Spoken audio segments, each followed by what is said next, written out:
शेतकरी मित्रांनो, तर आपण आलो आहोत आज सिन्नर तालुक्यातील सायळ या गावामध्ये. आज वेगळाच विषय.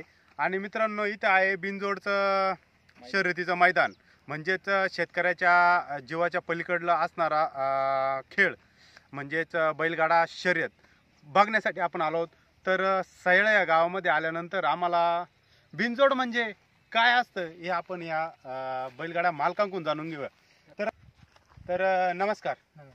तर आपलं नाव? माझं नाव दीपक राऊत. दीपक राऊत. तर आपल्याकडे हे कोणकोणत्या शर्यती होत्या? आपल्याकडे हे बिनजोडचे मैदान राहते, घोडा बैलाचे एक मैदान राहते. तर आता आपण कोणती शर्यत भरली आपली? आता आपली इथं बिनजोडची भरेली, म्हणजे नेमकं- बैला बैलाची. बैला बैलातली बिनजोडची शर्यत. बिनजोड शर्यत म्हणजे काय असतं नेमकी, हे आमच्या दर्शकांना? तर आपले बिनजोड म्हणजे दोन स्पर्धी राहते, दोन गाडा मालक थोडक्यात त्यांचे याच्यावरती स्पर्धा होणार असं राहते. मग ते ज्याची गाडी होईल तो विजय. हा. तर तुम्ही कुठून आलेत? आम्ही अकोल्यावरून आलोय. अकोले.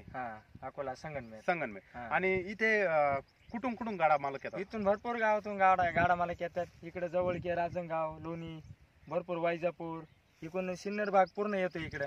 म्हणजे ज्यांचे बैल भारी पण म्हणजे एकदम गाडी फिट आहे ते सगळेच येते इथं. आणि किती दिवसातून इथं? 8 दिवसातून, दर 8 दिवसाला इथं आपला अड्डा भरतो. अड्डा भरतो. आता हा कोणत्या वारी? गुरुवार. गुरुवार. याच्या अगोदर मंगळवारी भरतो? मंगळवारी भरतात. पण मग ते थोडं काही गावाच्या कारण असतं, थोडं गावाने दर गुरुवारी इथे बाजार बैलगाडा शर्यत भरते. हो. तर धन्यवाद दिलेल्या माहितीबद्दल.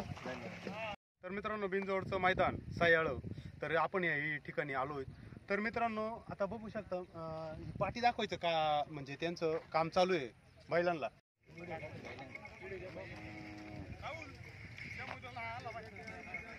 असं आहे का?